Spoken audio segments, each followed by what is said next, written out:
What's the story, baby? Nothing. Fucking Johnny's smooth What's your over there, story? looking Oh, good. shit. Looking good. You got a new fucking hairdo, LaRue. Look at you. I gotta do like every 3 weeks. Sure.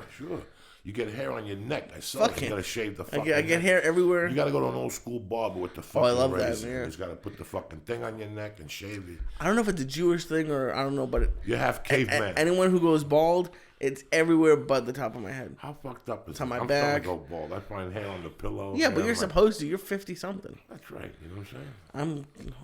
But it's all my whole family. The worst is the back hair. I got a thing to shave the back hair because it's fucking gross. Dollar Shave Club. You got to put something together. You got to give them a call. Say, look, They got to do something because with they like with the wood razor when they used to do with that, it can't go all the way down Well, your you got to back. get the stick. You got to get A the stick with stick? the hand on. You ever see that scratching hand? They have a hand with a stick on it. And you scratch your back with the stick.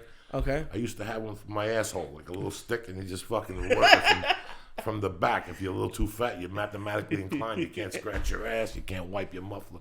It's Monday, cocksuckers. It's a beautiful day to be alive.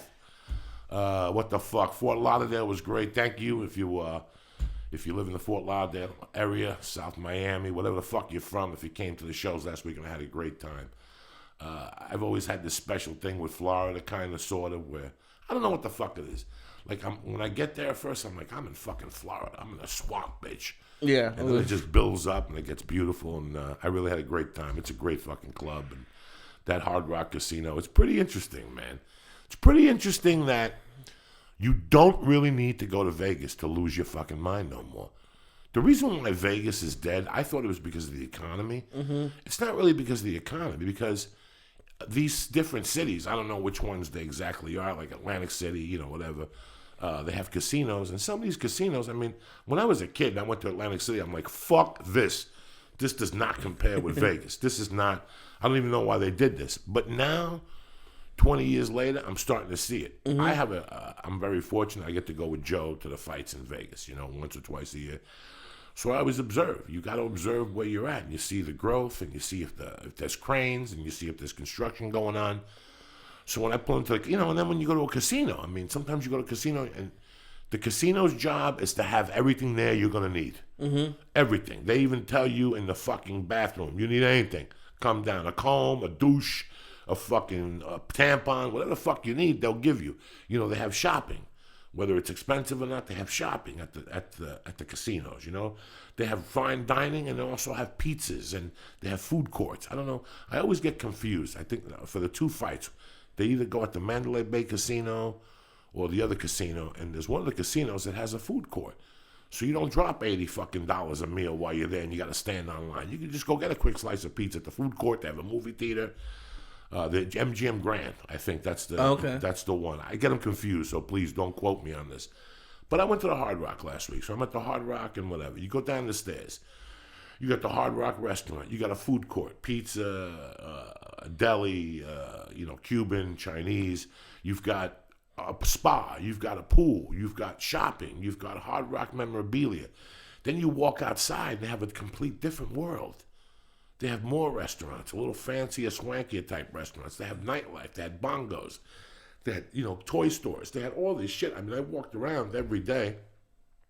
And every day I saw what they were doing. And I kept saying, now I get it. The 24-hour kitchen I ate at, let me tell you something, was superb for what I was getting. I was very blown away. The first night I got that, I was starving. I just got 2 eggs and oatmeal at 11 o'clock at night. I don't know why. I just didn't feel like nothing. If they fuck up the eggs and the oatmeal, then there's nothing reason to eat that. And I had it, and the eggs were delicious. The oatmeal was delicious. I think one of the days I had a chopped salad. It was fucking delicious, But the one day, let me tell you something. I live in California, and sometimes I forget. And I don't forget. I always try to keep it as old-fashioned as I could be. And I know that for some people, a lot of people who listen to the podcast, they're a little younger, and I have different fucking issues, and I have issues with, I hate when I go to buy something at any business, and I'm saying this, and I know I'm going to get some backlash for it from people. I hate when I go to fucking buy something, and there's somebody behind the counter who doesn't understand the language. It bothers me a little bit. It pisses me the fuck off, and I don't get mad at them. They just come to America. They're looking to strive. I get mad at the people that hire them, because these are the people that are going to be talking to your customers. So if people are going to come in here and they do not understand what the fuck you're talking about. Number two, if you're going to hire somebody, make them knowledgeable of the foods and how they're served and how they're prepared. You know, a lot of people look at businesses as investments. I talked about this with the Northridge Dairy Queen. I went up to me and my wife moved to the Valley 4 or 5 years ago before Mercy was even a thought. And one night we're on a date night and we go, "Oh, let's go to Dairy Queen." And we both got Dairy Queen and it was fucking horrific. Really? It was horrific. And we looked at the people who owned it, and absolutely they were from another country. I'm not going to be racially insensitive here. It doesn't matter. My point is that they were fucking somewhere else, and they didn't know a Dairy Queen was. They bought a Dairy Queen because of an investment. So when we went in there and we were looking for a Slurpee, whatever, they're like, we don't know what the fuck it is. You know those great Mr. Misties? With the vanilla ice cream. And I always liked, they didn't know, you know. And I got upset, and I see it. Sometimes me and my wife go to get spaghetti at this fucking horrific place in Burbank. And last time we went in there, I had to say something to my wife because I'm like, I don't fuck around with these people. They don't know what you're talking about. They don't know how to serve spaghetti. They're from another fucking country. They don't even eat spaghetti in their own fucking culture. How to serve it. Nobody's ever taught them how to serve it. How to fucking the presentation, you know, whether it has this or not on it. What the fuck? So you got to tell them, Terry. So I'm sitting there the other day, and I'm in the East Coast. Now, one thing I love is old Jews. I love old Jews that let you know how the fuck it is, because we don't have this here. I do not have this freedom and this honesty in Los Angeles and anything that you do. I'm in the entertainment business, so the people I deal with can't make eye contact. They won't return your calls. They rather not return a call than give you a no. That is the weirdest thing that I've ever encountered. If I go in and do something for you, instead of you going, "Joey, you were not right for the part," they'll avoid contact. Yeah. They'll avoid with everything altogether. So maybe somewhere down the line, they'll bump into you with a job. And you know, it's just creepy shit. Creepy fucking human being shit. Humans don't treat each other like this shit. So they don't look, you know, it's just, it's a fucking, you see these people and you know they're fucking cunts. You know in their daily lives they're fucking pieces of shit. But they try to keep it together. Those people I spot. I spot those people right the fuck off when they try to keep it together, because I know they can't keep it together for that long. Eventually their true fucking colors will come out. Eventually, within fucking minutes, they'll say something, you go, "Oh, I fucking get it now." So that does not happen here. We don't see that here. We do not see people live through their emotions here at all. Their emotion is, people even go to church in this town as a social activity. People will switch religions just to be at a social, oh my God, you know, Jim Norton comes to this church. That's the reason. People are fucking disgusting out here. So the other day I'm in this food court in fucking South Florida, whatever, Fort Lauderdale at the Hard Rock, and nothing looks good. You know, when you walk from window to window and nothing fucking looks good. I want to go to the deli. I'm not in the mood for a fucking corned beef or pastrami sandwich. I go to the Cuban spot, everything didn't look that good, you know, and some fucking Swahilian was serving. I go to the fucking Chinese thing, that shit looked disgusting. And I didn't want to sit in the restaurant again. I didn't want a fucking omelet. I didn't want a Philly cheesesteak. I didn't want none of that shit. So I'm sitting there and I'm going from window to window to see what could yell out at me, what screamed my name. And I look over and I see this little Jewish guy, probably like Lee's dad, like that age. That's all. Maybe a little that's older. All South Florida that's is. all South Florida is. He's got sandals on. He's got no yarmulke, but his hair's fucked up. He doesn't have a yarmulke on. But I could tell when I saw him, this is my man right here. This is Jew Central. So, so how often does this happen that you see some guy and you're like, "I gotta stay here"? I just know. I just have a feeling. I feel other people that are like me sometimes. Yeah. So I'm looking at this guy and I'm like, oh, let me just see what this motherfucker's going to do. Maybe he's going to order something that's interesting. And he goes, "Excuse me. Do you work here, sir?" He tells this kid.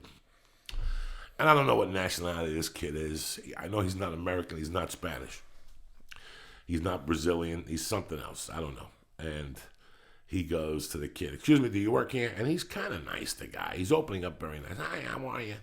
He goes, "You work here, kid?" "Yeah." He goes, "Listen, I need a nice sandwich, all right?" He goes, "I want this on this with a little bit of this." And he goes, "And on top of that, I want some liver." Right? Just like that. "I want some liver." And the guy goes, "Huh?" He goes, "I want liver." "Liver? You know liver. You got liver? It's around here somewhere." He can't find it, the guy. He's like, "Liver. Liver. You know liver." And the guy's like, "Liver? liver. And I'm standing right there, and I'm about to, and the guy looks at me like, can you believe this shit? And he looks back at the fucking guy, and he goes, liver. You put it on a sandwich, liver. You don't know what liver is? And the guy's like, liver? Like he keeps saying it. I do not know. Liver, you fuck. Liver. And the guy's trying to keep it together, and I can see his face getting red. He's like 5'2", and he's like, liver.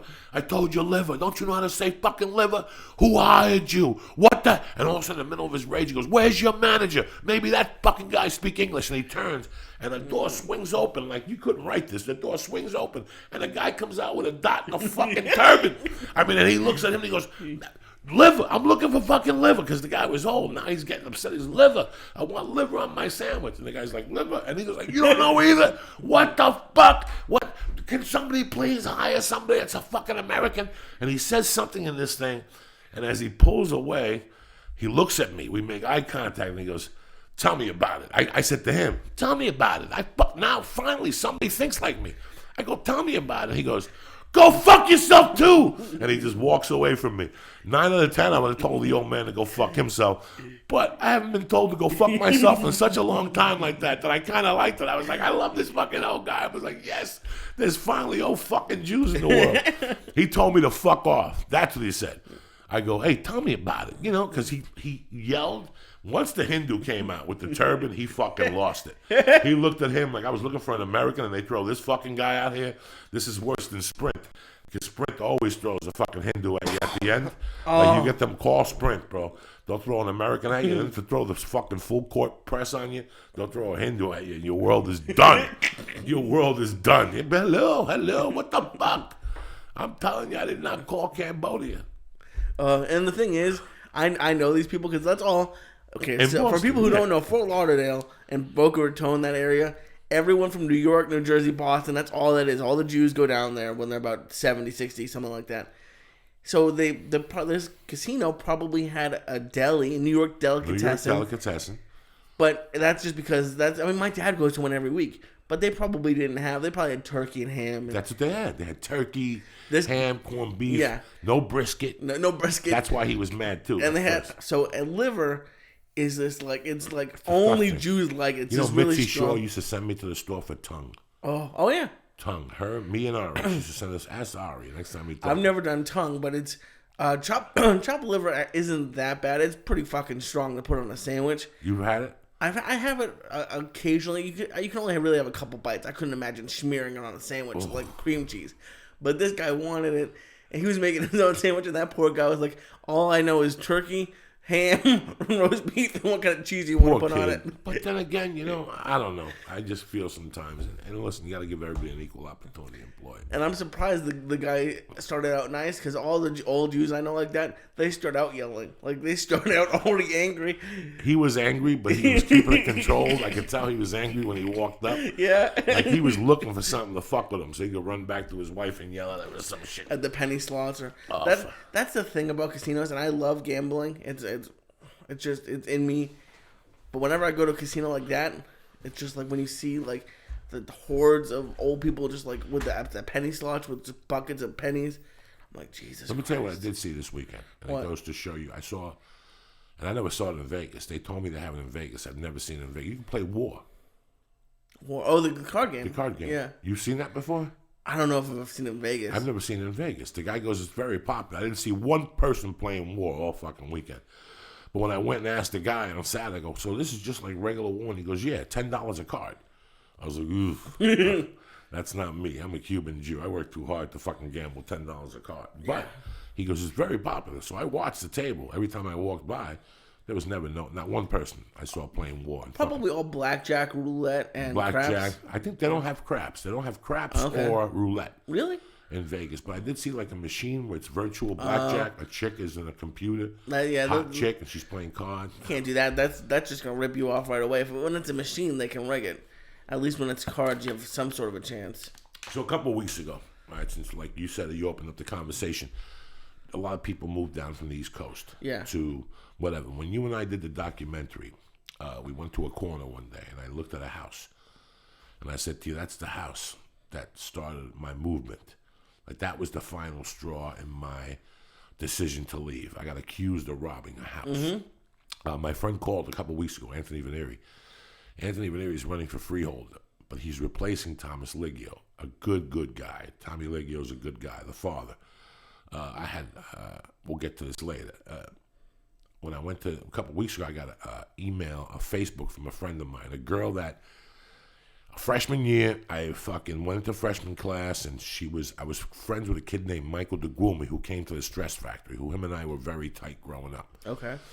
And he had a friend named Roseanne D'Agostino, and Roseanne came over. We were all Diaz, D'Agostino, DeGroomy. We were all in the same homeroom in high school. And she needed a locker. And I said to her, Roseanne, my freshman year, I mean, I didn't know nobody. I go, Roseanne, if you want, you can share lockers with me.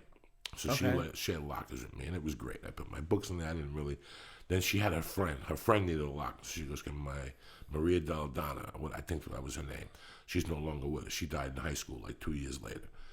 And so me and Roseanne always stayed friends. To strengthen the bond, Roseanne had a brother that I was very tight with. Me and him took a hit of acid one time and got on a bus in New York and took it all the way down to the Jersey Shore and played AC/DC on a fucking big one of those ghetto blasters.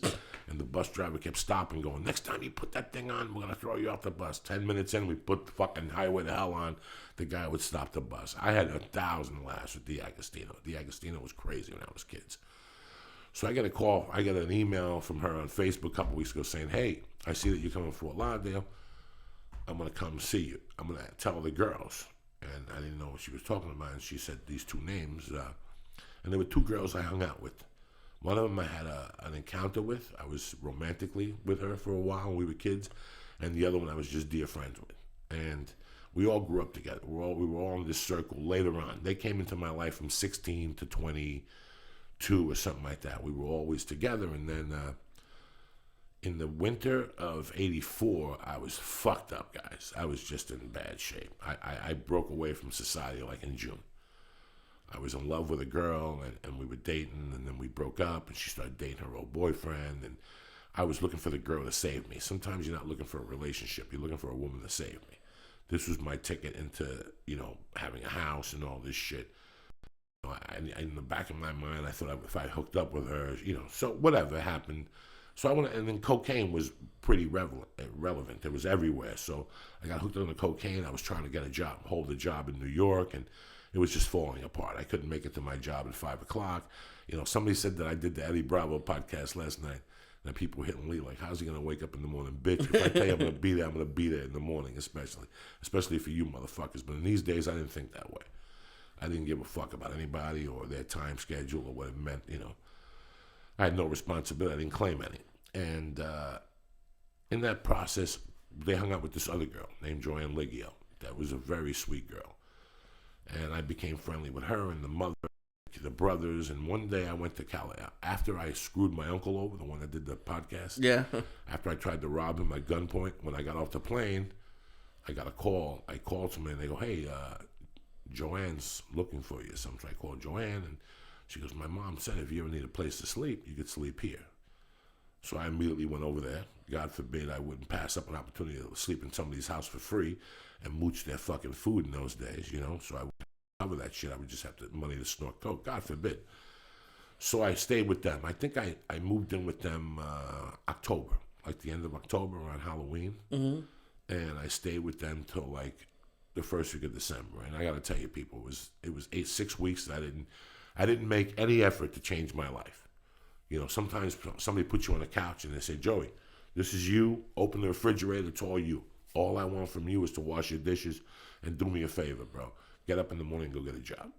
Go get a job to help yourself out. So in 6 to 8 weeks, you get an apartment here. You can stay here for free. I'm not going to charge you. You've done it with people. Mm-hmm. You can stay here for free. I don't want nothing from you. All I want you to do is wake up at 8, keep this clean. I don't want no fucking, don't put drama in my life. But most important, if I'm going to give you this opportunity, 2 or 3 months to live rent-free, get a job. Mm-hmm. You think I got a job? Fuck no. I wanted to be Johnny Coke dealer.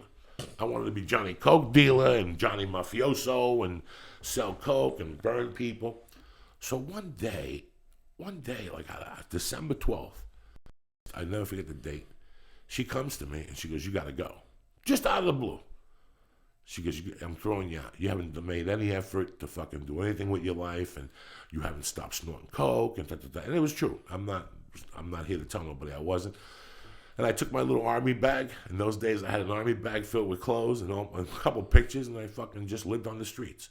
That was the last 3 weeks of December when I basically just lived on the streets. Now, you talk about the East Coast being cold. I lived on the streets. I took my luggage to a friend's house, and I would pick through clothes at night and change and take a shower wherever I could. And it was just a horrible living. It was a horrible way of living.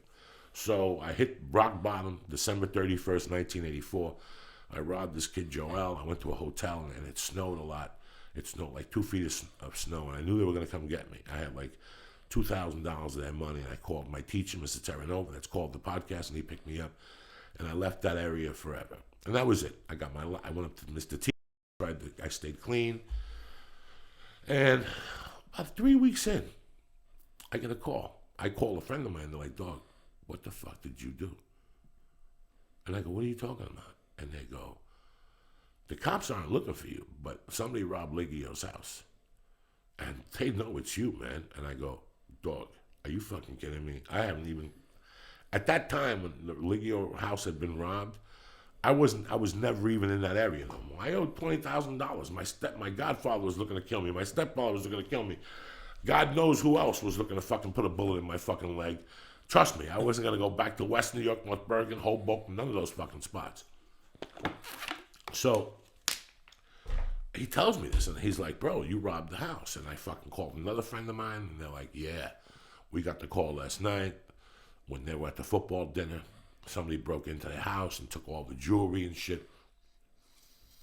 Now, the other part of the story was that Joanne Liggio's mother was a degenerate card gambler. And I knew, because I knew people in Hoboken, I knew different people, I owed money. Okay. She owed money, and she had been borrowing money from her daughter's college fund. I knew all these things. That I knew them. You know, the daughter didn't know, the husband didn't know. This was before he became freeholder. This was when he was down and out. He had lost his job at Pepsi. So I get this call, you robbed the house. And I'm like, I didn't rob no fucking house, But it didn't matter. Listen, I had everything against me. I had no real alibi. T was like, he's here with me. So what did I do? I called the chief of police in North Bergen, who I knew dearly. I hung out with his son. And I said, Mr. B, I've known you a long time. I've eaten at your house. Listen, I've done a lot of bad things. I robbed this. I did this. You know that. And he laughed. I go, but this thing I didn't do. If you want me to come down and give a statement or get fingerprinted or whatever. And he goes, listen, something ain't right, but I'll get back to you later. So I guess that they broke in, but there was no real break-in. There was no. That's why she thought it was me, because there was a key. I never really had a key to the fucking house. I just knocked and they let me in, or I had the back door was open because the two. So they accused me of robbing the fucking house. So this is all over the place now, and I'm trying to fight back. I'm trying to call everybody. Now, why, for someone who's done all that stuff, why did it bother you so much? It bothered me because I didn't rob it. At that time, everything that got robbed was me. Mm-hmm. Every time. And then a week later, they go, oh, no, it was the sister. And I get fucking, somebody robbed somebody, and then I would get a call. Hey, bro, did you hear what happened downtown? They broke into whatever's house. And then a week later, it was the 3 Puerto Ricans down the corner. So I would always get vintage-sized, whatever. Okay. Vindicated. So even though you were doing it, when you didn't do it, you're like, it wasn't me. It was. There was a point where everything that somebody did, it went back to me. Mm-hmm. If I was even in that fucking area. And sometimes I was responsible for it. Yeah. And sometimes I wasn't. For some reason, guys, this one really bothered me. This was at the tail end of a part of my life when I was in bad shape. And when she threw me out, it hurt me. Because I told my friend, I knew a lot of shit about the mother, like I'm telling you right now. I knew a lot of shit about the mother, and I thought we were good friends. And I understood her throwing me out of the house. Hey, I understood that. I wasn't mad about that at all. This went on, and it ate away at me. It ate away at me that she thought I robbed the house, and I knew the truth. I knew that it was an insurance scam for her to get the cash back, and I knew a lot of little things. She had pawned the jewelry. She was getting her jewelry estimated, so I knew something was in the horizon, and I got to tell you, it really bothered me, but it made me who I am today. So this went on. This rumor went on. And I called one of the girls, not Roseanne D'Agostino. This is 85. I called one of the girls, and her and I remained friends for a while, even though she was tight with Joanne Liggio. Okay. This girl, Tasia, and I remained friends for a while. And then Tasia got into her own hassles. Her and her boyfriend killed a couple driving. It was fucking crazy. It was dreaded. They were drunk. Tasia got vindicated, but the boyfriend ended up going to jail. And I left. No, right before, I didn't leave yet. And her and I were very tight, this girl Tasia, but as time went on, our relationship, and it was because of the Joanne thing. Now, the other girl, who I was romantically at one time with, Lisa, I called her one day. Me and my buddy were thinking of taking a vacation. I called her one day, and I go, hey, me and my buddy are thinking of taking a vacation. I want you to sell me the package. And she put me on hold, and then she picked up the phone. She goes, listen, I got to tell you something. I really don't want to do this for you. I really don't ever want to talk to you again. I can't believe you robbed Joanne's house. She goes, this is the last conversation we'll ever have. And that really destroyed me. Mm-hmm. Because we weren't romantically involved then, but I considered her a friend. But not, in a way, not really. You know, I knew I knew what it was. I knew what time it was. So eventually, within time, they both stopped talking to me. Mm-hmm. And that really bothered me. And today, I could look you in the eye. I mean, we've discussed a lot of things on this podcast. I didn't rob that fucking house. I wasn't. It wasn't even in my realm at that time. I was trying to get out. I was trying to really, that's it. I had gotten away with murder. Yeah. So why would I want to fucking go back, you know? So when Roseanne hit me up a few weeks ago, she told me, she goes, I want to come to your show. My husband, I go, no problem. I go, but listen, I'm dirty. You know, I just, guys want you to know, I know the style of comedy you like, because she always posts what comedians she goes to see. Okay. So when I was down this weekend, I didn't even think about it. But when I hit her back with the message, she hit me back that she was going to invite those two girls. Okay. Those two girls all live in the same neighborhood with other people from my hometown. Wow. So I told her, and I never heard back from her. You know, she probably went to those two girls and said, he's coming. And they go, are you fucking kidding me? Don't you remember what he did? Da, da, da, da. Did it bother me, bro? A little bit. It bothered me. It did. If you know about me, it really didn't bother me. But it just struck me wild that I had the relationship I had with this girl. Even if she went to them and they told her that, I thought that this girl would at least go, you know what? You guys don't want to go? Let me go. Me and him had a friendship at one time. But I guess, and like I said, the other girl that had the locker died in a car accident. I remember we all went to the wake and I was very tight. So it just goes to show you that... So it never came out that it was the mom doing, like, it never came out. I never really wanted to attack it. At that point, you know, I was living, this happened in January of 85. I left New Jersey in June of 85. By that time, she had gotten her check. Then I bumped into her one day in 93. I went home. Mm-hmm. I bumped into her at a political function, but the people I were with were throwing heat. She couldn't say nothing to me. Yeah. They looked at me. They gave me dirty looks, but there was nothing. I gave them dirty looks back. At that time, I didn't give a fuck. But I would have gone up there, looked her in the face, and said, I know what you did. Mm-hmm. It wasn't me. I know what you did, and I'm not mad at you. You know, if I would have robbed the fucking house, I would have got arrested for it. Yeah. If it would have really been me, if they would have had witnesses and proof, and I would have sold the jewelry, where'd the jewelry go? You know what I'm saying? At those days, you could track jewelry still. You could track it. Mm-hmm. Where'd the jewelry go? As soon as they put an alert out, the feds or the cops send fucking paperwork to all those, they fax paperwork to all those jewelry stores, and if they're looking for $50,000 worth of jewelry, like they said they robbed, yeah, she said she had like $50,000 worth of jewelry, which she really had. She probably did have.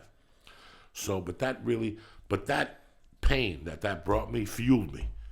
It fueled me. And if we remember when we shot the documentary, we shot it. I had that piece in there. Yeah. I never aired it because I didn't want to make the documentary negative. I didn't want to. At first, when I had the plans to shoot the documentary, our plans were to take you to the places I robbed and stuff.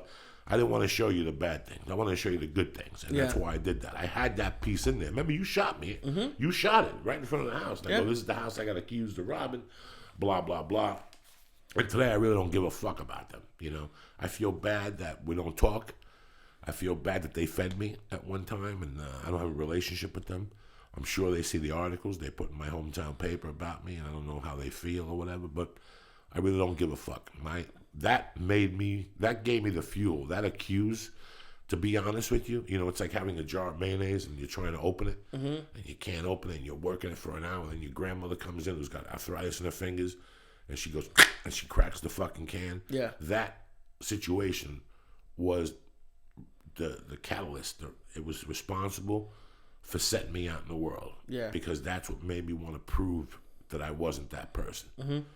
So I keep that theft close to my heart, that accusation, because it fueled my rage. Oh, yeah, man, I can see, It fueled my fire. It really fueled who the fuck I was, because I didn't care about... I robbed a lot of shit. I'm not here to tell you I did not rob shit. I was a petty fucking piece of shit thief. But that I didn't rob. I had a little bit more class than to rob somebody who had helped me at that time. You know, they weren't involved with drugs. They weren't heavies. They didn't do nothing like that. So they were out of my range. Yeah. You know, all those people that helped me were safe.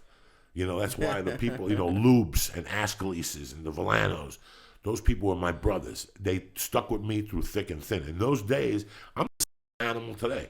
If you don't stick with me through thick and thin, I don't want you around. You know, it was interesting because I worked with two comedians in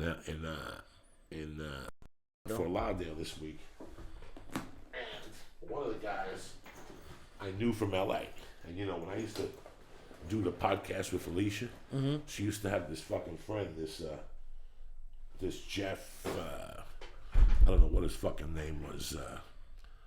He books Montreal or some shit now. You know, he books Montreal. Jeff, I don't know what his fucking name is.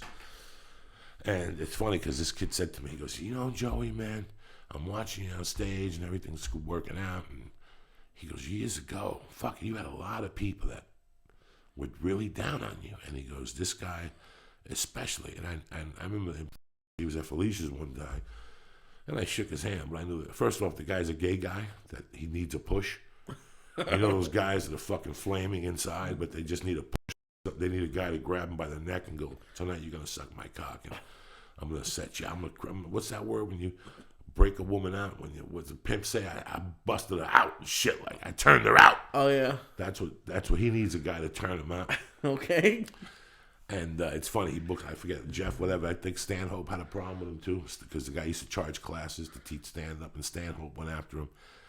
And it's funny that this kid came up to me. He goes, you know who really used to, every time I'd see him, he'd say, stay away from Diaz. He's trouble. He's no good, you know. And type of shit like that bothers me a little bit. Yeah. You know, because these are the people that talk to the mainstream people. And I know that half of these fucking morons are a bunch of, you know, they don't like dealing with me, half of them, because I tell them the truth. Mm-hmm. You know, I tell them how I feel, and that's not what they want to hear. They want you, oh my God, it's such a pleasure to be. No, it's not a pleasure, because I know you don't give a fuck about me. You have to do this because you have to do this shit.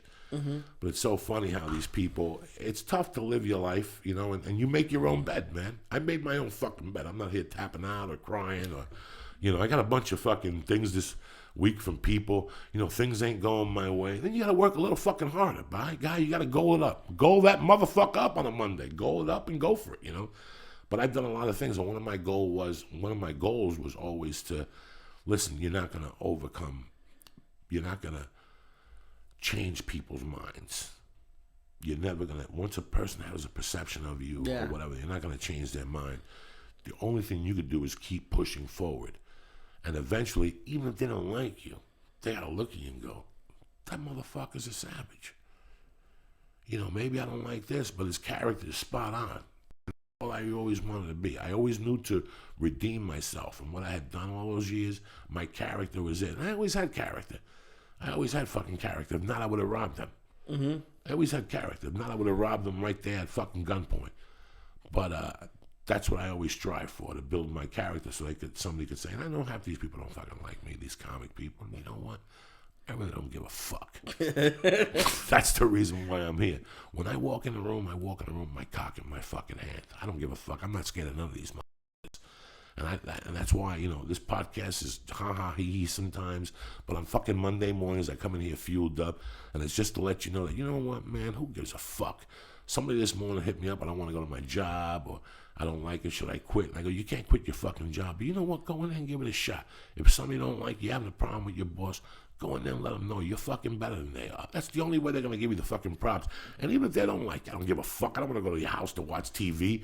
I don't want to go eat with you or hang out with you. Fuck you. But you will fucking respect me. And you will fucking respect what I do. Mm-hmm. And you will respect how I fucking compose myself and how I handle myself. And that's all you want from people. I don't give a fuck. I don't want no thank yous and no hugs or nothing. I just want people to know this guy's a hard worker. He works hard. He does what he says he's going to do. and he fucking comes through, and that's the most important thing, man. Well, did you hear what happened? It's interesting you brought this up. Did you hear what happened in football this weekend? No. So the Philadelphia Eagles released a wide receiver named Deshaun Jackson. Right. So and they released him right like the day an article came out saying that he hangs out with gang members. He grew up in Compton. And what he's saying is what all what police have come out and said is when you live in a place like that, you're gonna grow up and you're gonna know people who end up like that. Yeah. So they released him. He didn't do anything. It's not like Aaron Hernandez who killed somebody. They released him. And they said he had some issues, he didn't get along with the coaches or whatever. But they released him before he did anything, and he went out saying like I'm not a bad person, and it's like it's kind of like what you went through a little bit. Like what would that feel like? Like if like a comedy club or your agent now is like he hangs out with bad people or he did this in his past. And then it kind of affects you. It's kind of like what happened to that UFC fighter a little bit, but he did something. So Deshaun, I'm gonna tell you something. It hurts. It hurts. I'm not gonna lie to you. It hurts for a minute. Mm-hmm. It hurts for a level. It hurts for as long as you let it hurt. Okay, people, always remember that. This shit's gonna hurt for as long as you let it hurt you. A situation affects you. It's gonna affect you for as long as you let it affect you. Listen to my fucking words, because I've lived with this every fucking year. Every fucking day. Whether I was Spanish and I first moved to North Bergen, in every level, my insecurities weren't fucking man-made. I'm not a guy who's going to tell you that I haven't had opportunities because I'm Spanish. That's bullshit. I've never even looked at that. I've never even categorized myself as that. I categorize myself as a fucking man. I know I got to go out there and get something every day. But when you hear something negative about yourself, or something that somebody's taken out of perspective, or something that somebody has made a bad call on you, it hurts if you let it for a minute. Then you sit there, you reflect, you grab your cock, and you go, you know what? Fuck this bitch. This is the gasoline that goes in my fucking tank. Yeah. Okay? That's how I look at it. When somebody says something, like I told you one day, 9 out of 10, most people go up to people and go, hey, I heard you said that. I don't say nothing. Because if somebody's going to say something like that about you, knowing the efforts that you do, they're saying it from an insecure place, or they're jealous, or they don't understand. I don't even like that word jealous, but they don't like it or whatever. You know what? If they're that weak, they know you're going to fuck them up. Mm-hmm. That I mean, in my world, when I get that shit, it hurts for 10 seconds. And if I didn't tell you, I'm lying to you. It hurts. It hurts for a minute. It might hurt for a day. It might hurt. But then something takes over you and goes, you know what?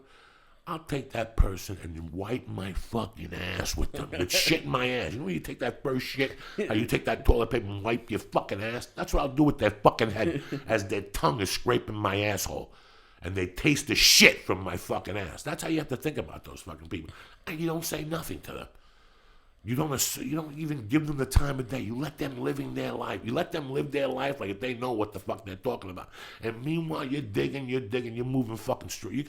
Because listen, bro, it's like the fucking man said in Apocalypse Now. I'm in this fucking hotel hanging here, and Charlie's in the bush getting fucking stronger.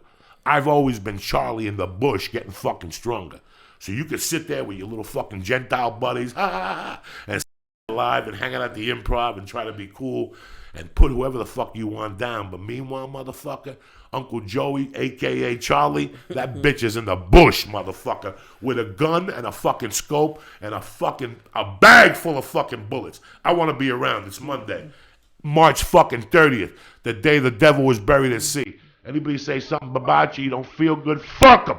It only hurts for a fucking minute, and then you tell them, suck my dick, bitch. Out of respect. Tony Bennett on a fucking Monday, cocksuckers.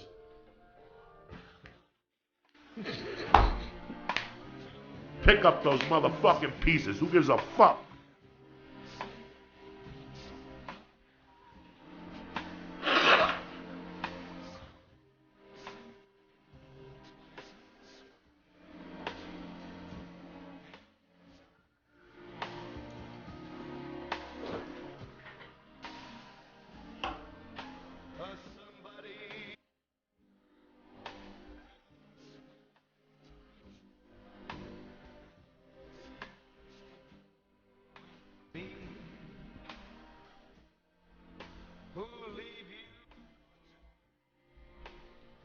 That misery loves company.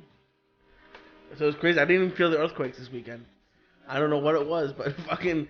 You were fucking. No, I wasn't. You were eating that ass like a fucking Mexican soldier. Beforehand, yeah, but... fuck, I didn't bring you the corn. I'll bring you the corn tomorrow. What made you think of the corn? Open up my sinuses? No, because you said Mexican. We were before, but no, not during. We didn't feel either one. And I called Terry because I knew you were in Florida. I was like, fuck. Yeah, people called me right away and said call home that there was an earthquake. So that's the type of people I'm fucking involved with. You want me to tell you why I feel good today? Why? Because I took that on at 180. Okay, that one. I took that shit before and after the fucking plane, man. They sent me a big box of it. And I'll tell you what, I'm tired. You know, I'm a little tired today. I'm going to take it easy. I don't have a big day. Mm-hmm.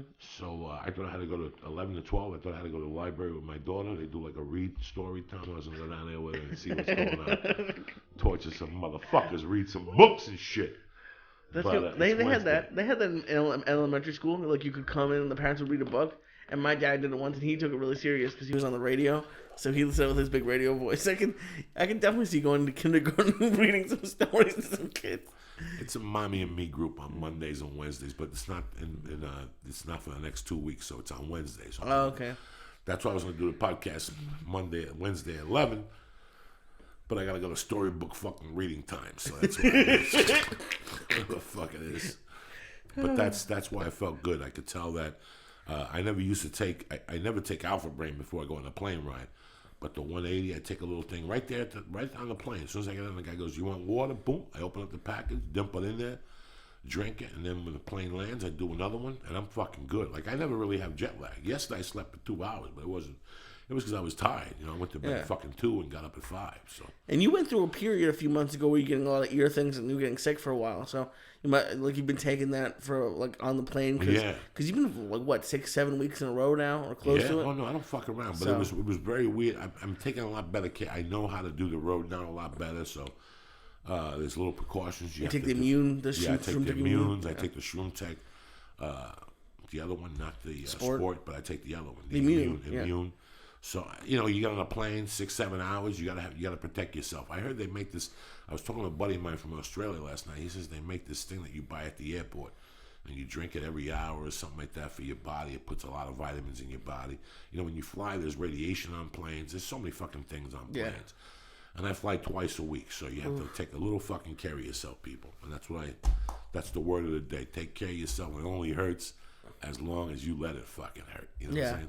And it's crazy because like, and I would love the Patriots to grab him, but they won't do it because of Aaron Hernandez. And at first when they brought it up, I'm like, yeah, I guess I can see, like after what happened, you would let him go, just so if anything happened. But like the article, it's kind of why newspapers are going down. The article didn't have any proof; it just said he hangs out with people who are in that. But it's like that shouldn't be illegal. That shouldn't be a reason for you to lose your job. And it's Mark Cuban, the owner of the Mavericks. He came out a week or two ago and he said that in like 10 years the NFL is gonna go downhill because they're doing a whole nother night of football now. It's like Wednesday nights too, and then more games on Thursdays. And you know it might be fucking true. He said that like when people get too greedy, bad things happen. So it's kind of interesting. So they're gonna start Wednesday night football now? I don't know about Wednesday. They definitely added more Thursday night games, and like now CBS is covering them, and pretty soon it's gonna be every night of the week. I think it's some Wednesday night games. Now this kid that got Deshaun Jackson, was he a rookie last year? No, he was like 4 years in. He had his best year last year. Okay, so after his best year, so they cut him or they released him because he doesn't get along with the coaches. Maybe he has a chip on his shoulder. Yeah. But because he has gang acquaintances. Well, he's from Southwest. Yeah, he's from Compton. It's not that he's in a gang. It's that his friends who he grew up with, and I wouldn't have even realized it, but when I go down to drop Paul off, in those neighborhoods, there's fucking gangs. And it's just some of the people who live there are very nice old people, and some of the people are gangs. And it's just, when you grow up in those areas, you're going to have friends you go to school with that are in the gangs. That's what they said, and it's... No, listen, when I went back to fucking Stress Factory, I realized... I had some friends that were heavy duty myself. Yeah. That over the years, they you know, this week in Florida, some guy came up to me and he goes, "I'm your friend's partner in the book business." Jesus. You know, kid I grew up with. And I knew he had a partner. And the guy goes, my name is this, and I'm his partner. I've been with him for 20 years now, and he couldn't come, but he sends his love. I'm down here. So, when I went to the Stress Factory, I saw a couple motherfuckers I'd been in high school with that now, back then they were doing little things, but now, and a couple of them told me, man, they were like, bro, we got your back. You need anything. You want to perform here, you want to do this, we could take care of you. So I took their cards and their phone numbers, and hey, man, this is who I grew up with. This is who the fuck I am. You're not going to abandon them now. No, I don't give a fuck. I'm going to fucking abandon them. They never abandoned me. Yeah. One guy I saw that I did 1,000 things with, and I always knew who he was. That's why I did the things with him, because I knew I would never get in fucking trouble. So we got a call coming in. All right. It's my little brother, John Evan. How's it going? Good, man. I'm happy you woke up to do this for us again. John Evan on the line. One of my fucking coaches who I love dearly, the Jiu-jitsu fucking savage. He has a YouTube page and he has a breakdown page, and we're going to talk about Eddie Bravo. How you doing today, Mr. Evan? Oh, doing well. This you guys get up early for this show, huh? Yeah, we get up early, man, and we want to get to you first. We want your information out there first, John Evan. You know what I'm saying? That's great. It's a good way to wake up. Nah, I woke up. I went to bed at like 12, so I was tired when I woke up at 4:30. But you got to do what you got to do, John Evan. Fuck it. No, for sure. Great. People. I get emails every week, and some weeks I get emails from people that, things aren't going well for them. And I ask them, do you get up early? Do you try a little harder? Do you? And this is it. You get up a little early some days. You're right, and the whole day's in front of you. So. Yeah, that's it, John Evan. Great. John Evan, I'm watching these fights the other night, and I thought about you the whole night when I was watching Metamoris 3.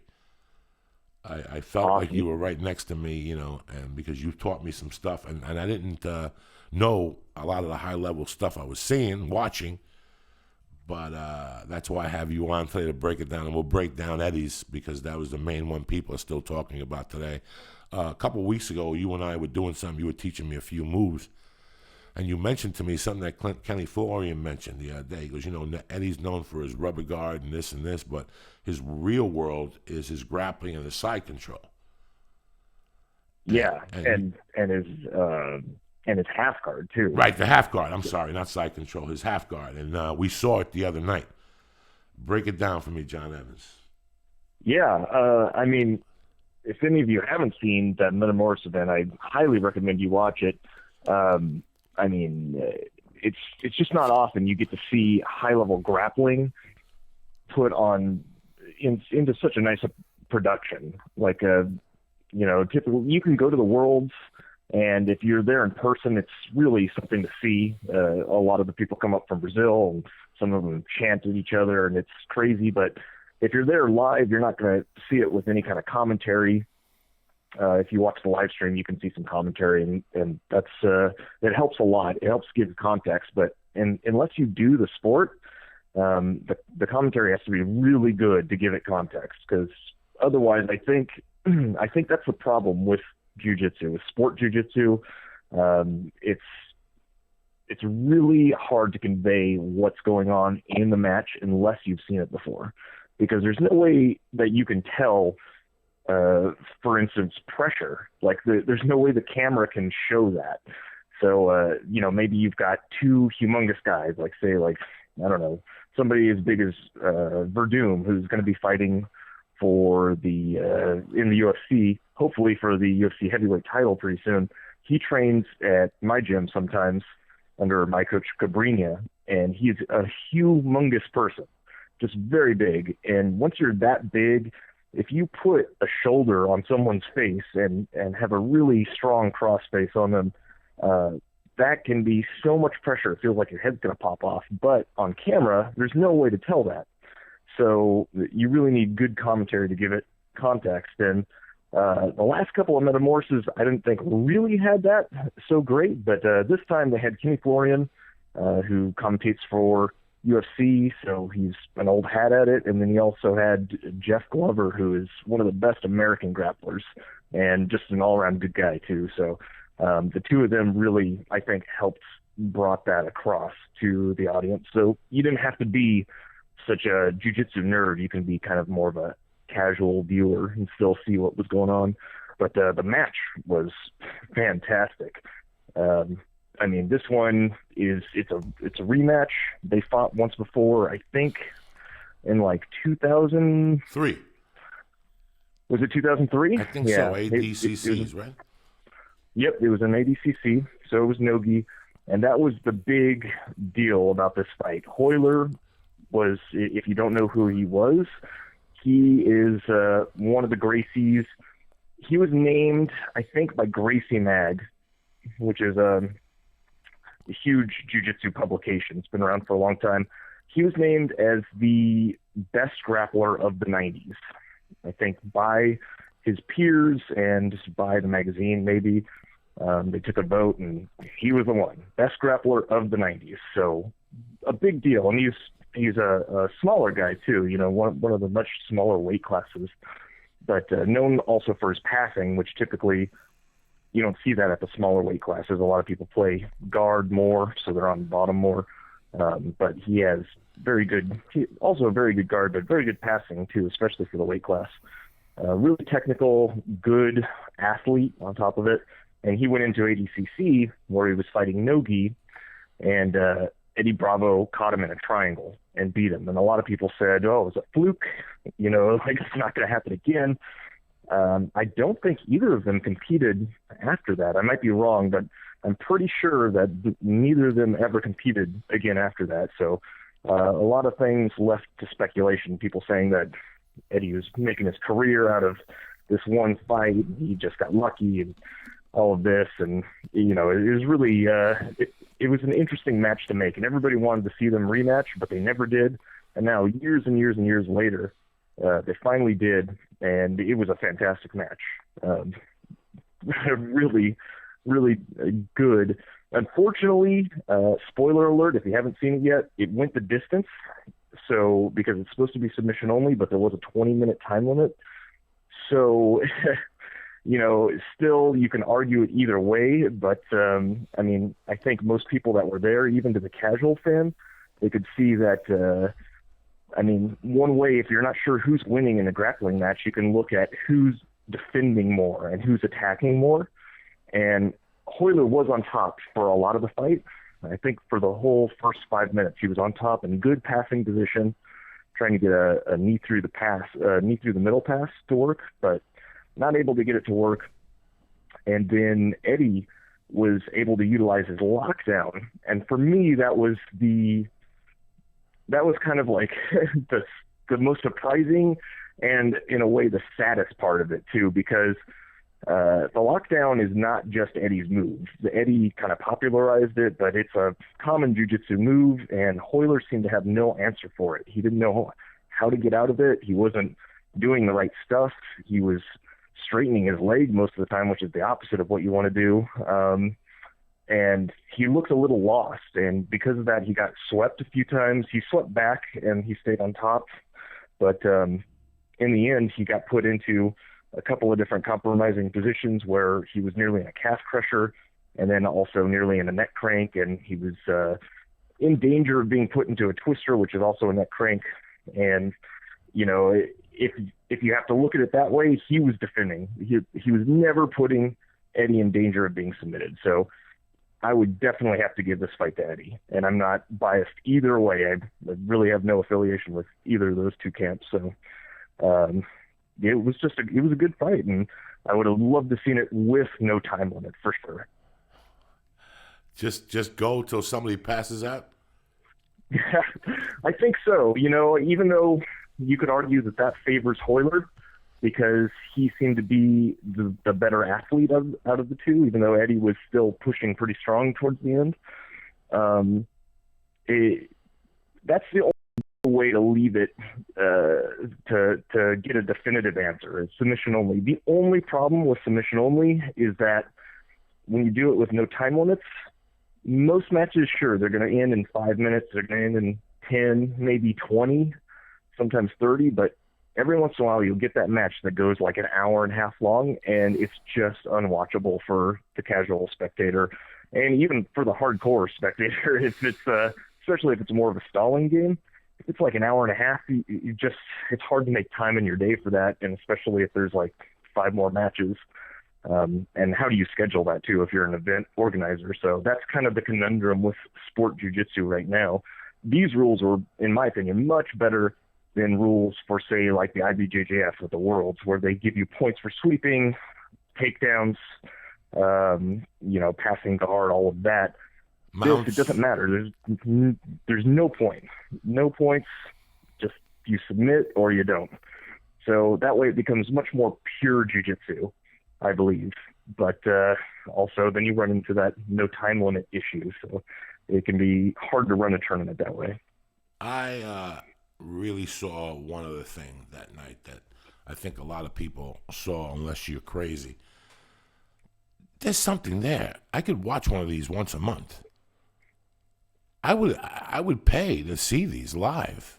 I would go down. I would have paid the $100 to go down there that night. I think they're very interesting, John Evan. I think they're a little more like the way they did this show compared to like a tournament that I've been to. Like the time I only been to one with you at GMAC that day, GMAC. But I liked how they did it. I could see this on pay-per-view once a month. I think that there's a market. You know what? So what? You got kicked out of the UFC. You're a fucking black belt in jiu-jitsu. Why just open up a school? You could jiu-jitsu-wise till you're fucking 60. You know that, right, John Evan? Especially if you've been doing it for 20 years at 40 years. Absolutely. That's the beauty of jiu-jitsu. And, you could see that here. And people paid money. And it was the main event to see these 2 guys that were nearly 40, right? I think Hoyler's...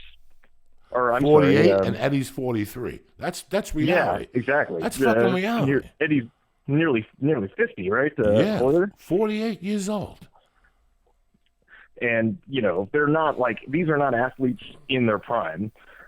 And watching these 2 guys, and first of all, too, what amazing athletes for being well into their 40s, especially for Hoyler, and being able to go 20 minutes in a match, which are being videotaped, and you can't imagine the pressure on these guys. Like, if you've never competed before, and it's a completely different thing. But also, when you get to that level, Eddie Bravo owns the 10th planet system. Like, if you see a 10th planet out there, it's associated with Eddie Bravo.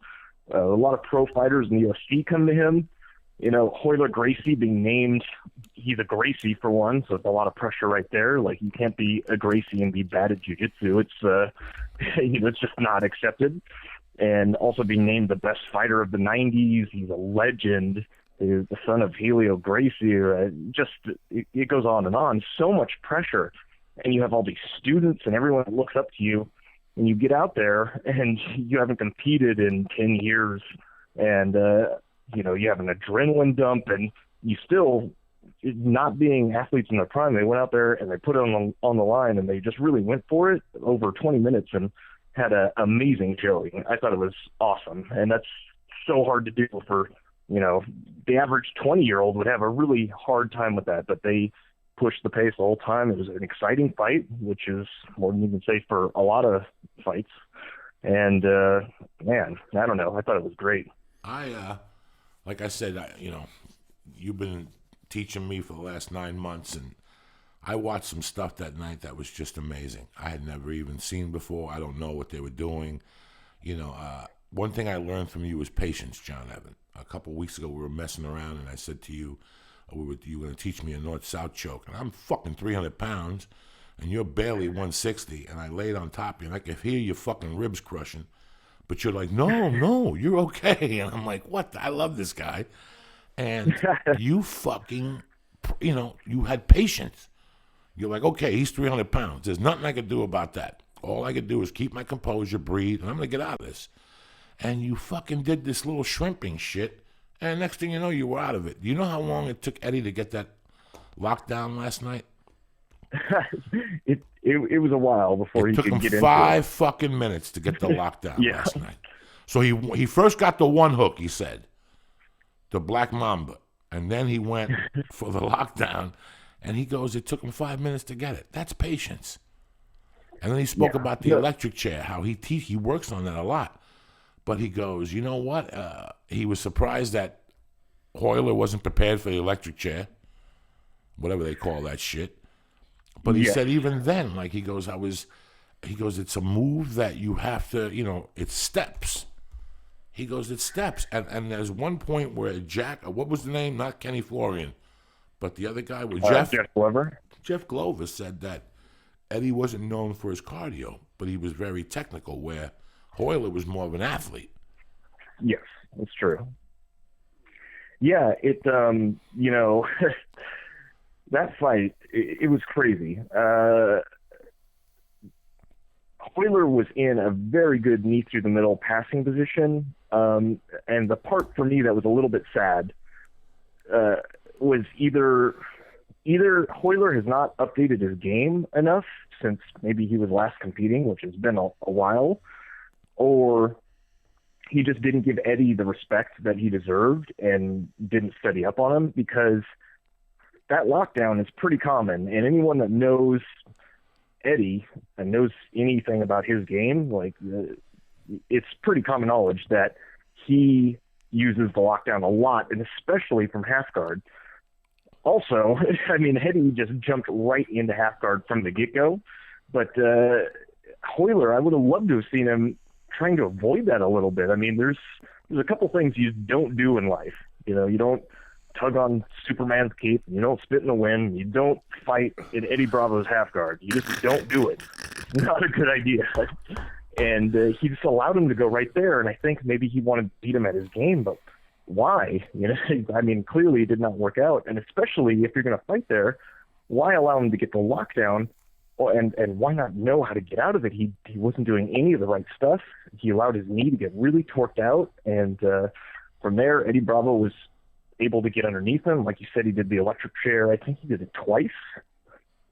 Nearly put him in a weird neck cranking position by grabbing the forearm at one point, and all of the control was based off of that lockdown. And because Hoyler, he wasn't, typically to nerd out a little bit, typically the leg that's caught in the lockdown, you want to bend it, your heel to your butt, and you kind of want to turn away from them and then bring it to your butt, and then you can turn back into them and extend the leg, and you leg work around their legs.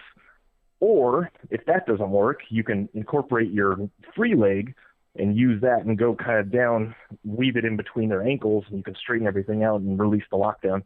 He wasn't doing any of that, and it was very surprising. And that allowed Eddie to get all of his sweeps and all of his setups for submissions. And then at the end, he got in this horrible calf crusher position. If people aren't really familiar with that, it gets used very legitimately at very high-level sport jiu-jitsu, especially no-gi, where, I think Vitor Oliveira recently, who, if you don't know who he is a GFT fighter, one of the biggest jiu-jitsu camps, and this guy's a beast. He's been tearing through the American circuit lately, even though he's a Brazilian guy. He went to the no-gi Worlds last year and submitted a black belt in tournament with that same submission, where you're in that calf crusher, just pulled the leg down, and it's the only thing with the calf crusher is that some people just do not tap to it. Leg locks are a little bit tricky like that, but when it's just put on that hard the way Eddie had it, and especially with Hoyler's knee being twisted to the side like that, it looked horrible. It looked horrible. Yeah, I mean, it was super deep. He must have rubber joints or something. Well, he said he heard the knee pop at least 6 times. And he kept twisting, and he kept saying, are you okay? Yeah. But you heard what the man said. He goes, he's not going to tap. The only way to tap Hoyler is to choke him. The guy said that during the commentary. Well, he probably wouldn't tap to that either, but at least he's out, right? I was really surprised because, I mean, even the way that he was fighting the electric chair sweep, when you do the sweep with that lockdown and you torque their knee to the outside, I personally have torn someone's meniscus with that, because if they're stubborn and they try to fight back by straightening the knee and not trying to concede the sweep, it can go right on the knee. And I've torn someone's meniscus, and I've seen other people's meniscus torn from the same exact position.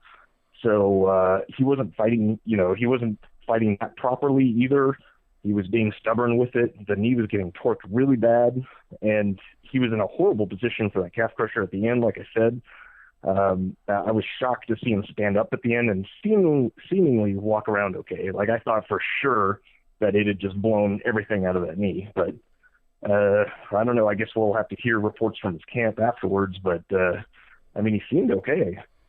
Yeah, no, it's funny. I did the podcast last night. He goes that, for sure he's definitely got ice on it today, But there's another school of thought to that. John Evan, you're a great jiu-jitsu guy. I mean, anybody I talk to at VMAC, they all go, fuck, John Evan, you're very technical and stuff. But John Evan, you've just been doing jiu-jitsu for 7 years.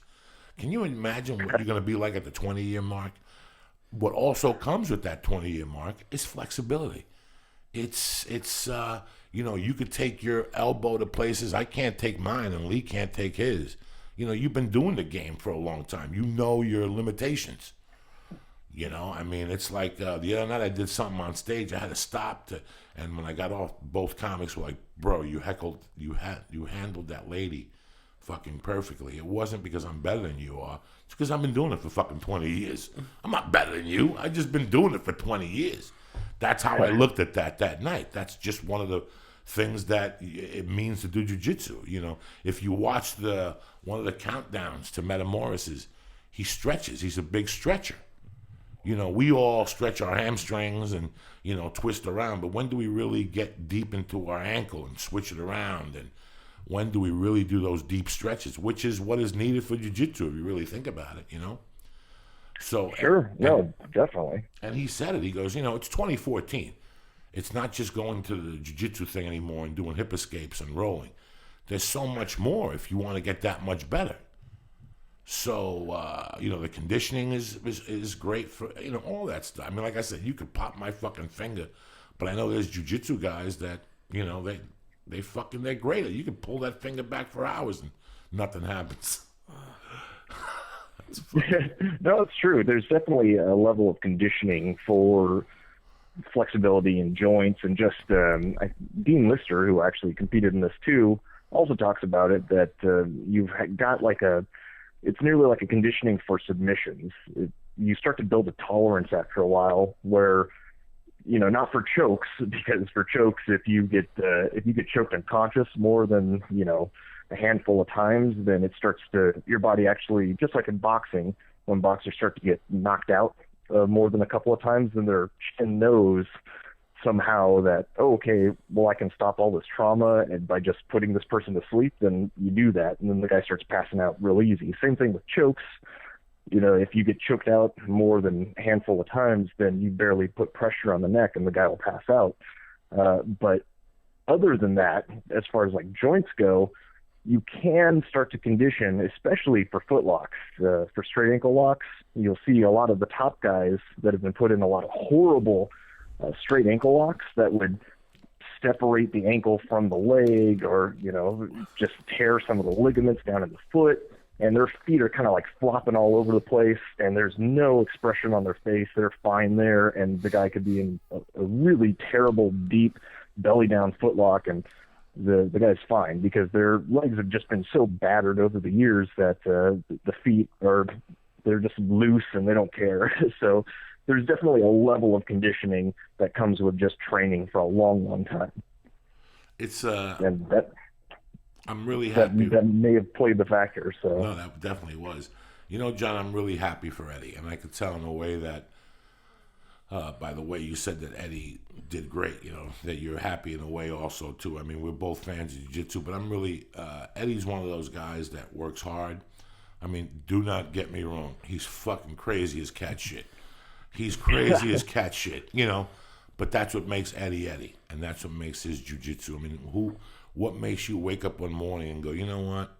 I think I got a way to do this. I think I got a better way than the Gracies. And he's not saying that. He's never said that. Eddie has never, ever said that. He's just said, I have maybe a different way to look at this. That's what I mean to say. I got a different way to look at this, and if you do this, what he was saying was that, if you're going to be fighting in MMA, there's no gi. So why train with the gi, learn all these different things? And I'll tell you, I'm in the same position in my career. He's a come from behind type of guy. And he took a lot of chances, and he's got a lot of shit talked about him. I mean, people come up to me and say shit sometimes when I'm doing comedy. After a comedy show, people come over and go, "How can you hang out?" You know, let me tell you something, man. That guy's done more for me as far as his values and his way of thinking than a lot of other people have done, you know. And I was just very proud of that. When I watched it, the thing the third time, his fight, I watched it 3 times. I watched it at the comedy show, I watched it on the plane, and I watched it yesterday. The third time, I was overcome with tears because I know what it's like to have people say shit. And he's always been, you know, proving somebody wrong, and I give him props for that, man. That he just wanted to change. He just had a belief, and I'm sure you have beliefs about jiu-jitsu, John Evan. You're very good at what you do, and I'm sure that you have. You've even taught it. You've even said to me, "Listen, this is how they teach it at most schools. This is how I teach it." You know, with the one leg, the takedowns you've been teaching that you review on Tuesdays.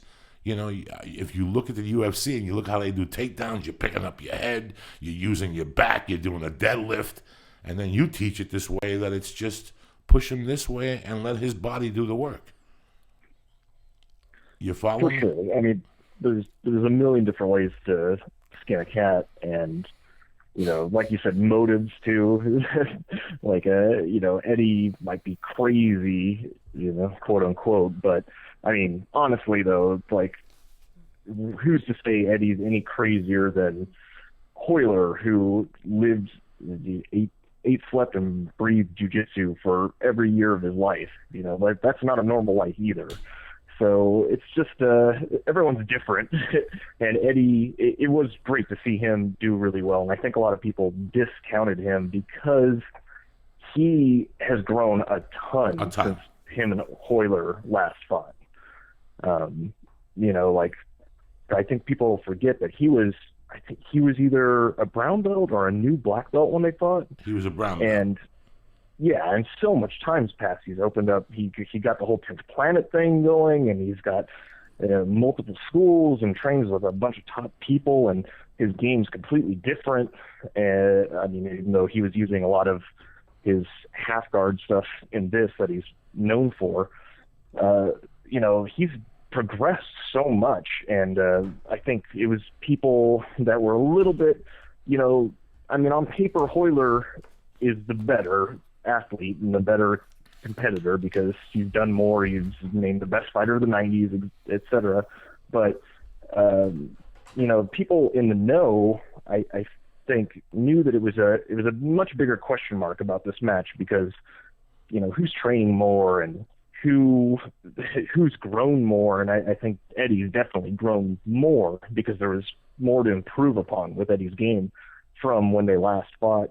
And, you know, just what kind of shape they're in and how they've updated their games. So I definitely was not expecting a blowout in this match at all. And I think a lot of people that were higher level grapplers, or at least closer to the situation, knew that it could be a much closer match than what people were giving Eddie credit for. So it was great to see him come out and really do very well against such a top competitor. So I was very happy.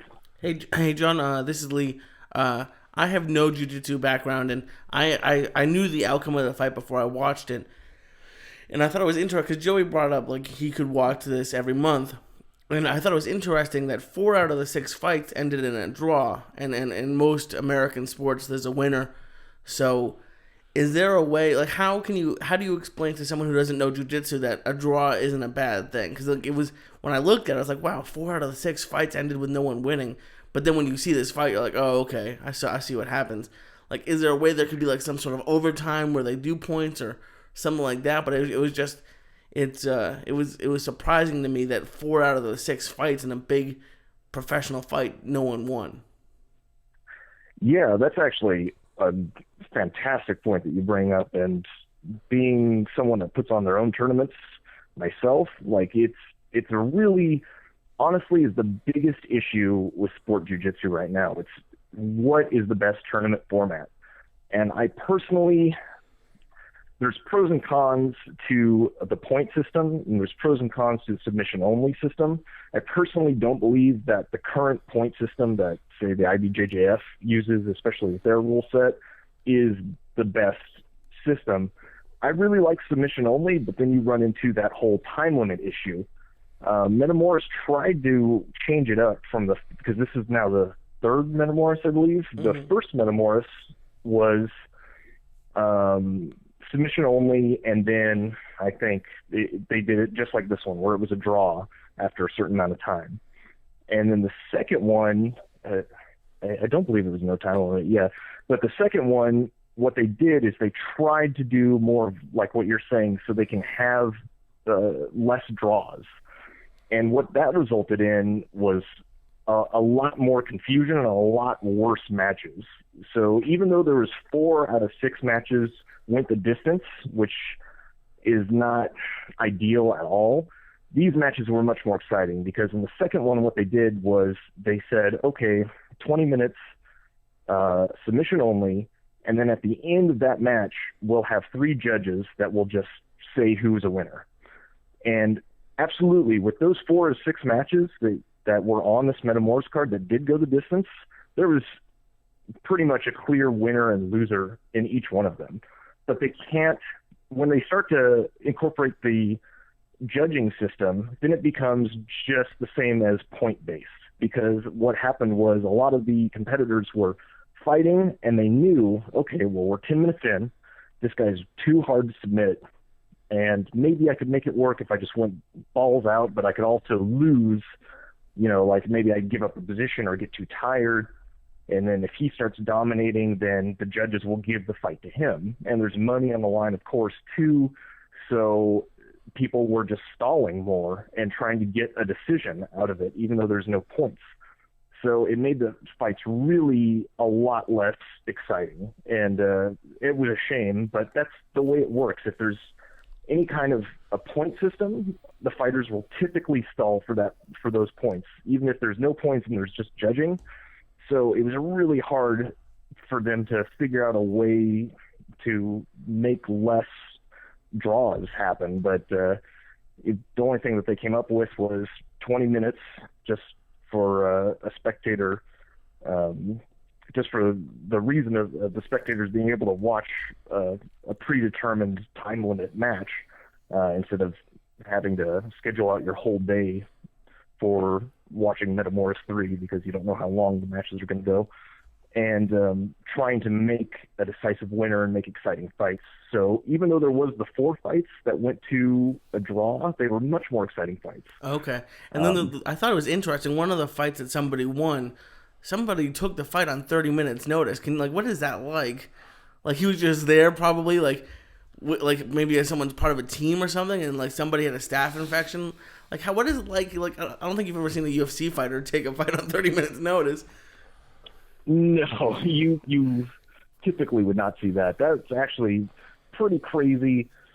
If you don't know who that was actually someone who did fight in the UFC. He was on The Ultimate Fighter. It was Kevin Casey, kind of famous Hickson black belt. But he came in and stepped in for Vinny Magalhaes, who had a horrible staph infection. They posted pictures on the internet, and it looked pretty nasty. So he had to step in on, like you said, I think it was 30 minutes notice, which is nuts. The only thing that's good about jiu-jitsu that's different from MMA is that if you mess up, you're probably not going to get your face punched in.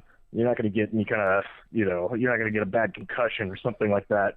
Of course, you run the risk of being submitted, and it may be embarrassing or whatever, but and if you tap early, you're probably not going to get hurt. So that's one good thing about jiu-jitsu. You don't have to be, it's not going to endanger your career for taking a fight on such short notice like it would maybe in MMA. Okay.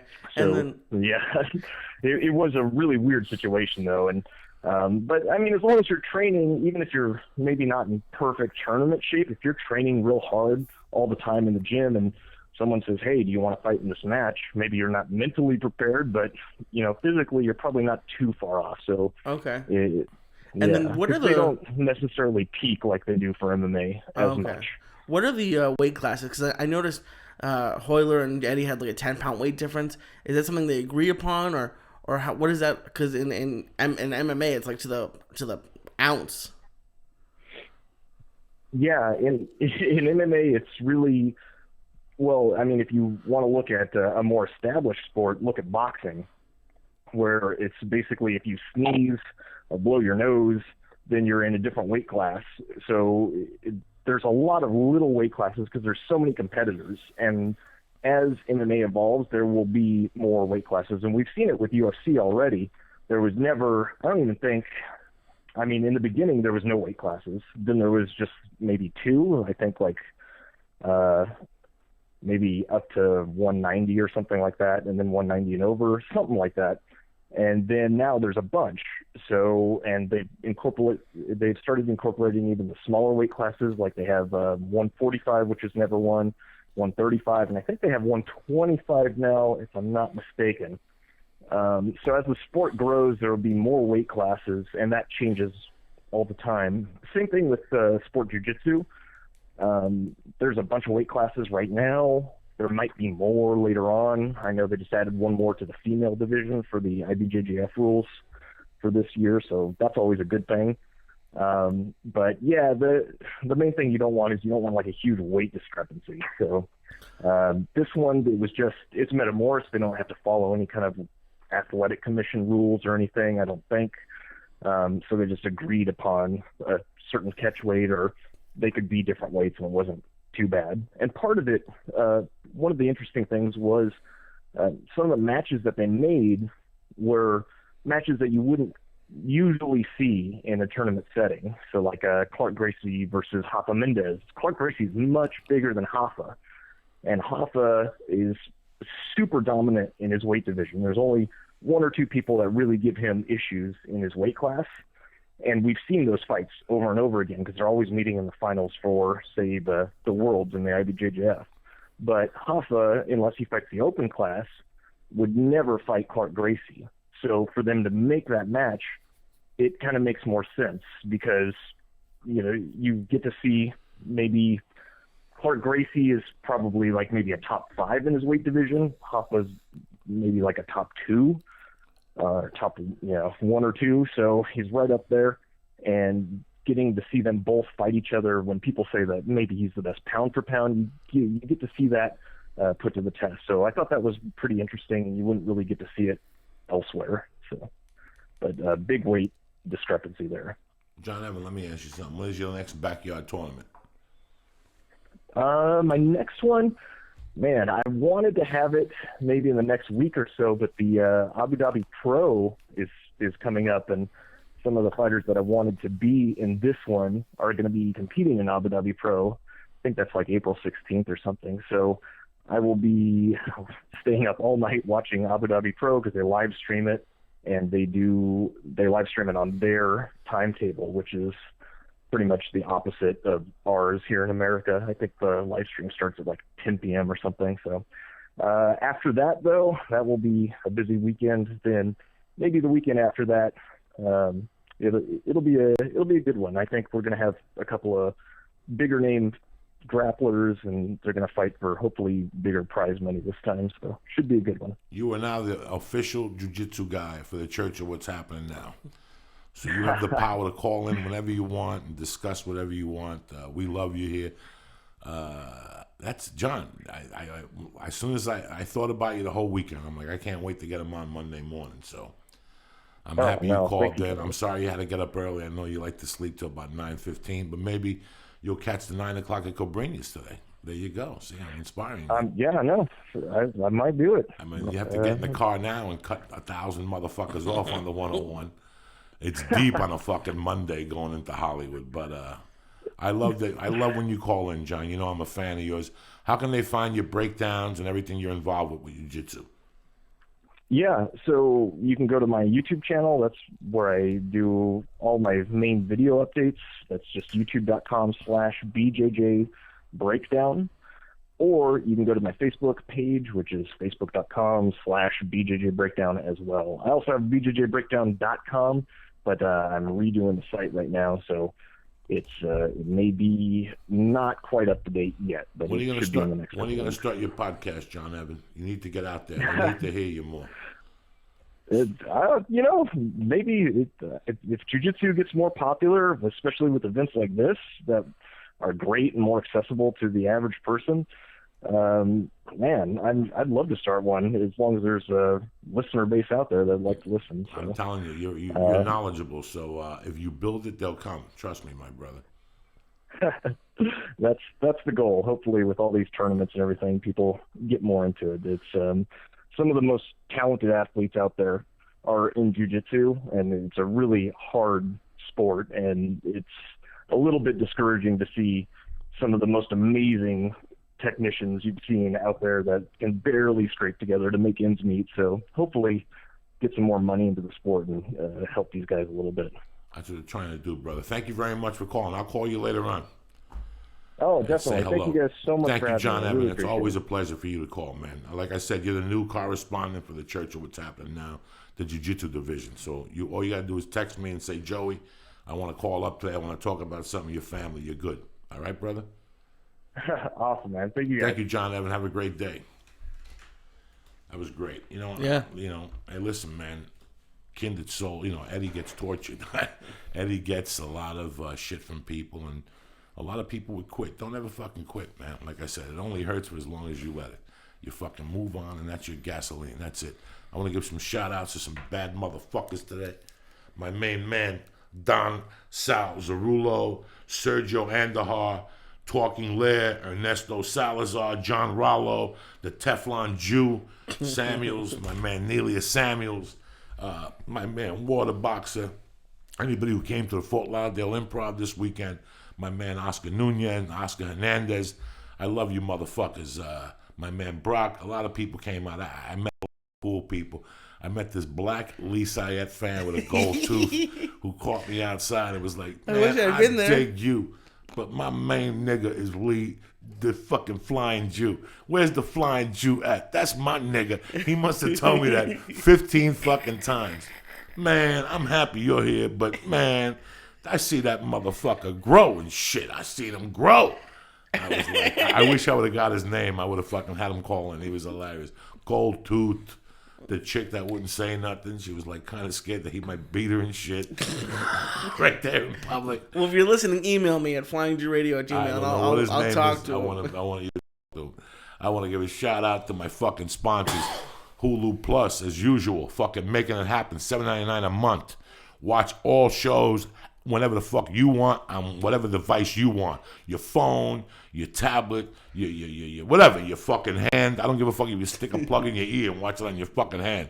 That's how Hulu Plus goes. Go to huluplus.com or go to joeydiaz.net. Go to huluplus.com, box and press in. Joey. Boom. Get 2 weeks for free. If you just go to hulu.com, you get Ugats for free. You get 1 week. I'm giving you a deuce plus $7.99 a month. That's $96 a year for fucking entertainment. $100 a year out of the fucking whatever money you make. I'm not asking you for much. Go to huluplus.com and press in Joey. and get your fucking party started, bitches. That's how we roll. Onnit.com, I can't thank you enough. I can't thank you for what you've done for me. Your products, whenever I contact you, you send me my Alpha Brain.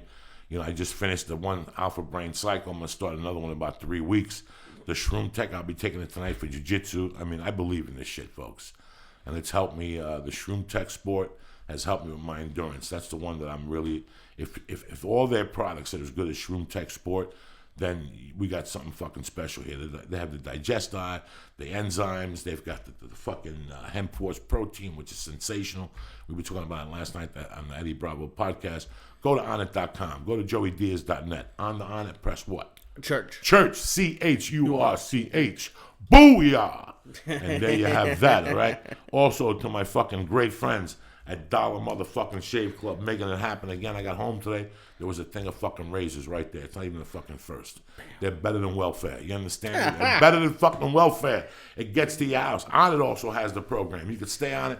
You get 20% off. They mail everything to your house the first of the month. Dollar Shave Club does that. A nice razor, some fucking 4 blades. Let's say you want to wipe your asshole the One White Charlies. You Oh, got yeah. the Cocoa Butter Shave. Dollar Shave Club, don't fuck around. Go to Dollar Shave Box and Press. Church, when you go to joeydiaz.net. Also, my brothers are escapepod.tank. I love Jeremy. Escape I love Pod it. Tank. Escape Pod Tank. What did I say? Escapepodtank.com. Yeah, you added a dot. I know, I'm sorry. I'm stuttering. I gotta drink some fucking water here. Jeremy will always answer the 1-800 number. Go to their webpage, escapepodtank.com. Go to the 1-800 number, call them if you have any questions. I'll tell you what, they're a leader in the industry. They have the industrial ones. They have the ones for your fucking house. They have the ones for your backyard. You could jump in there, scrub your nuts, close the hatch. Whatever the fuck you want to do, you could do with escapepodtank.com. Go over there, tell them we sent you, get $250 off. If you live somewhere, they'll deliver it.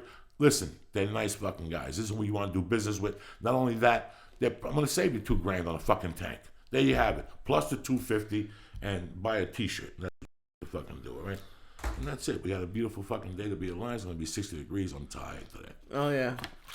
I think I'm going to go to kettlebell class tonight.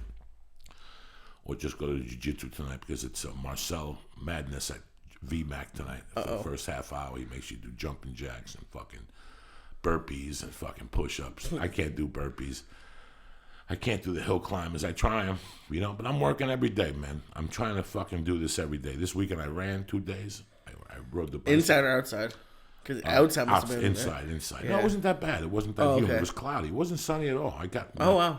It was cloudy all fucking 3 days. I rode the bike for the first time because my knee was bothering me. Oh, fuck. So I wanted to really give it some mobility. So I rode the bike both days for 20 minutes. Then I got on the treadmill and did the Dolce diet for 40 minutes. So it's a 60-minute of cardio. I burned some calories. My shirts were fucking sweaty as fuck. They smelt. But, you run. What the Dolce thing is, you walk the first 5 minutes on like 3.5. And then after that, every 2 minutes you jog or you sprint for 30 seconds. And then you walk 2 minutes. So it's not bad. You can cover. You put an album on your iPod. Just put the album on because it's going to take you 30 minutes.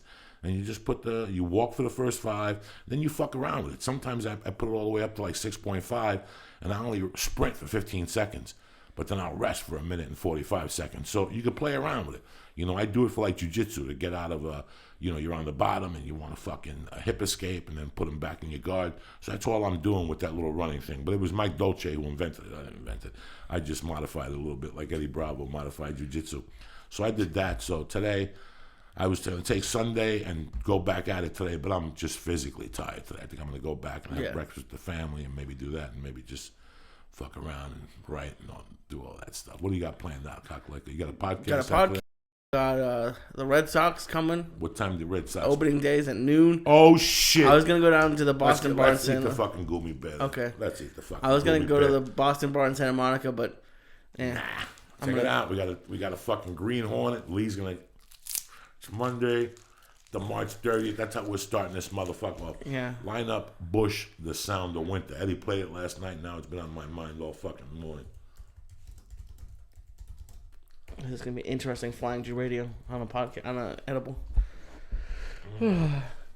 Delicious today. They do a good job with these fucking Green Hornets. I'll tell you that much. Not only that, they fuck you up too. Yeah. Just like Mama used to. Yeah. Make, huh? I don't know how I like that so much more than anything chocolate based. I can't do that, but that's yummy. You don't like the chocolate base? Nah. This week we're doing a special podcast Wednesday at 1 o'clock. I got a special guest for you motherfuckers. I just need them to confirm. And that's it. We got a great week coming. Next week this Thursday I'm at the Tempe Improv. But next week I'm in Grand motherfucking Rapids, Michigan, bitches. Break out the dirty white women with dirty feet. I love it. I love Michigan. I love Tempe. I can't wait to see you motherfuckers this weekend. Beside that, that's it. Yeah. If you have a second, go to leeside.com. Everything I do is there. I appreciate it. Okay. No, and also, for you motherfuckers asking, you ready? The coffee cups are in. The t-shirts are in. All I'm waiting on is the gi patches. And after that, the store will be open. My wife is going to open the store this week for pre-order, like Lee did with his t-shirts. We'll be sending them out next week. We got short sleeve Church of What's Happening Now t-shirts and long sleeve Church of What's Happening Now t-shirts that I've been selling on the road. when the sleeve says the Flying Jew. You know what I'm saying? You got a pussy, a cock with balls, and a crucifix on your fucking shirt. What else do you need? If that don't get you started, nothing's going to get you started. I love you motherfuckers. From the Church of What's Happening Now, have a great day. I want to thank all my sponsors again, HuluPlus.com, On It, EscapePodTank.com, and Dollar Shave Club. I love you guys. Have a great fucking day. Have a great Monday. Remember, fuck them all up the ass.